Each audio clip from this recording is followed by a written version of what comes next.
にちは、ルソレルです。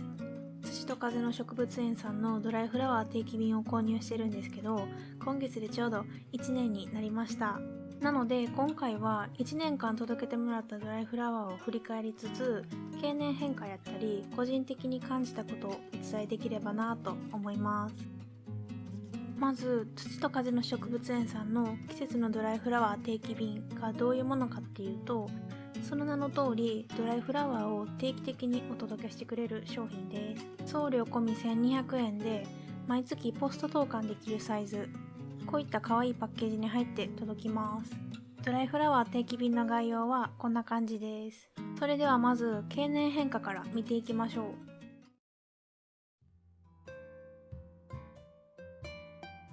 ではまず1月分です。スワッグにして逆さま向きにトイレの壁に飾ってました。染色されてるチモシーグラスとアンモビウムはほぼ変化なしです。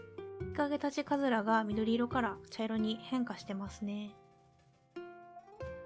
3月分はスワッグにして窓の横に飾ってました。直射日光こそ当たらないものの比較的日当たりのいい場所やったからか、それともお花の性質か、全体的に色あせた印象です。ローナスとスターチスシヌアータが特に変化しているんですけど、ボロボロ打ち返していくような感じではないです。しっかりしてます。4月分はスワッグにして玄関に飾ってました。リスの尻尾とお花の茎が退色してますね。球根スターチスは届いた時から他のお花と比べるとボロボロ崩れやすかったんですけど、さらにちょっと脆くなっている気がします。ただ、あくまでガサガサ触ったらっていうだけで、玄関に飾っててドアの開閉ぐらいの風やったら全然大丈夫です。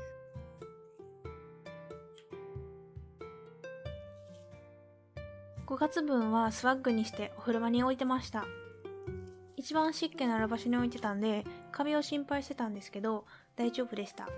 直射日光は全く当たらない場所に置いてたんですけど、レモンリーフとエリンジウムが少し退色してますね。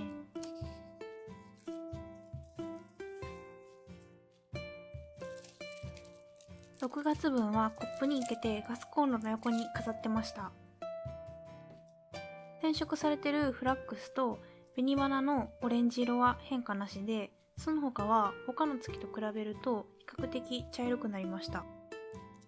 ニゲラオリエンタリスはブリーチされていて真っ白やったのが柔らかい白っていうか生成りみたいな感じになってるんですけど、コンロの横に置いてたのでもしかしたら油による変色かもしれません。7月分は花瓶に生けてダイニングテーブルの上に飾ってました。背面から直射日光をバンバン受けてたからか、ユーカリロングリーフがかなり退色してます。けど落ち葉みたいに触るとバリバリ崩れたりするようなことはなくって、しっかりしてます。もともと淡い色の組み合わせやったこともあって、目に見えて退色したっていう感じはユーカリロングリーフ以外はないですね。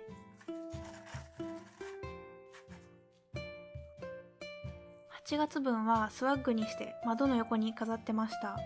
わりかし日差しが当たってたと思うんですけど、かなり鮮やかです。ただラベンダーはもともと青色やったのが紫色に変色しています。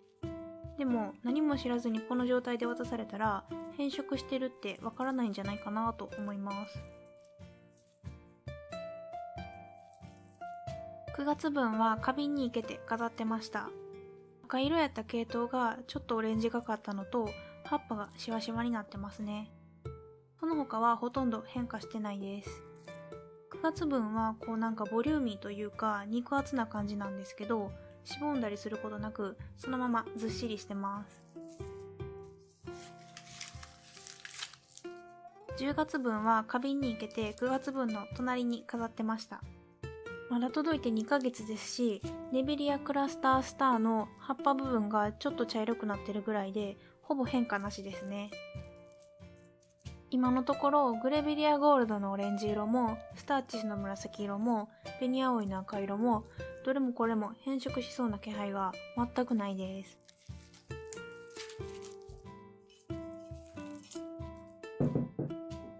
11月分は花瓶に生けて飾ってました。7月分と同じ場所に飾ってたんですけど、11月はもう直射日光がバンバン当たるようなことはないですし、そもそもまだ届いて1ヶ月なので何も変化を感じないです。唐辛子がしぼんでくるかなと思ってたんですけど、そんなこともなさそうでピチピチです。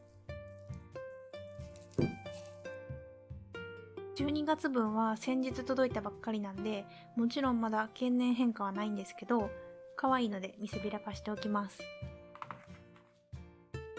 1月から12月までざっとお伝えしたんですけど、いかがだったでしょうか。飾ってる場所とかお花の種類によって違いはあるんですけど、全体的に見て体色変色はかなり緩やかでした。あと色が変化していたとしてもシワシワカサカサボロボロにはなってないんで、1年前のものでもみすぼらしい感じは全くしないです。経年変化はしていても経年劣化はしてないっていう感じです。退色していたとしてもほんのちょっと茶色くなったりするくらいなんで、むしろ色が柔らかくなってインテリアに自然に溶け込むようになった気がします。ではここからは1年間定期便を続けてみて感じたことを Q&A 形式でお伝えしていきたいと思います。それではどうぞ。ドライフラワー定期便を購入してみて良かったことは2つあります。1つは違うお花が届くのが楽しくって毎月イベントができて生活に張りが出た気がすることです。実は始める前は何回かで飽きるかなと思ってたんですけど、気づいた頃には毎月の楽しみになってました。もう1つはいろんな種類が届くので自分の好みのドライフラワーが見つけられることです。これが結構よくって、なんとなくお部屋にドライフラワーを飾りたいけど初心者すぎてどんなものがあるか全くわからなかったんですよね。で、1年続けてみて私は青色のお花とお花じゃなくて葉っぱとあと枝物っぽいものが好きなんやって分かりました。あと自分の好みだけじゃなくてお部屋の雰囲気とか花瓶に合うドライフラワーも見つけやすいと思います。ドライフラワー定期便を購入して困ったことは、人によって手放すタイミングは違うと思うんですけど、かなり長持ちするんでどんどん飾る場所がなくなります。贅沢な悩みですね。生花の定期便にしたいとは思えへん？私は思わないです。確かに生花の方が鮮やかでみずみずしさもあってお部屋がパッて明るくなる感じがします。ただやっぱり水替えが必要なことと 1,2 週間で枯れてしまうことが個人的にネックですね。あと届けてくれるドライフラワーは生花にも負けず劣らず鮮やかです。コスパは生花の定期便と比べるとかなりコスパが高いと思います。1回1200円なんで単価で見ると高く感じるかもしれないんですけど、前半でもお伝えした通り1年前のドライフラワーもまだまだ元気なんですっごいお得やと思います。一方で土と風の植物園さんで売ってる他のドライフラワーと比べるとちょっと割高かなっていう気がします。3600円やったら定期便3つ分よりももうちょっとボリュームのあるドライフラワーが買えると思います。それでも毎月違うものが届くっていうのと送料込みってことを踏まえるとかなりお得なんじゃないかなって思います。あと私が購入した頃は初回は無料でフラワーベースをいただけたので初心者にとってかなり始めやすかったです。現在は今まで受け取ったドライフラワーをサッシにしてもらえるサービスがあるみたいです。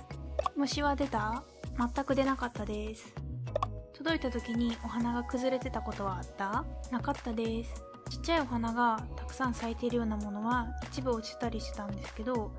折れてたり枯れてたりするようなことっていうのは一回もなかったです。で、落ちてたり飾るために自分で切り落としたものは全部ここに入れてるんですけど、ほとんど自分で切り落としたものばっかりです。届いたお花はどんなんが多かった？種類で言うとスターチスとユーカリが一番多かったと思います。ただ色と組み合わせてるお花が違うんで似たようなセットはなかったです。色で言うと圧倒的に暖色系が多かったです。花瓶に焼けたりスワッグにするセンスが皆無なんやけど、私も皆無です。でも届けてもらえるドライフラワーそのものがまず素敵で、組み合わせもとっても可愛いんで大丈夫です。存在がおしゃれってやつです。こうしてほしいっていうのはある？商品名が季節のですし、いろんな種類が届くっていうコンセプトはもちろん承知の上で、今の定期便をミックスとしてピンクベース、ブルーベース、ホワイトベースみたいな感じで同じ系統の色のドライフラワーだけが届くようになったら個人的に嬉しいですね。さっきもお伝えした通り私は青色のお花が好きなんですけど、定期便全体で見ると含まれてる割合が低いんですよね。あと部屋の雰囲気に馴染みにくい色合いのものが届くとちょっと飾る場所に悩むんですよね。なのである程度同じ色のものだけが届くような仕組みがあると嬉しいです。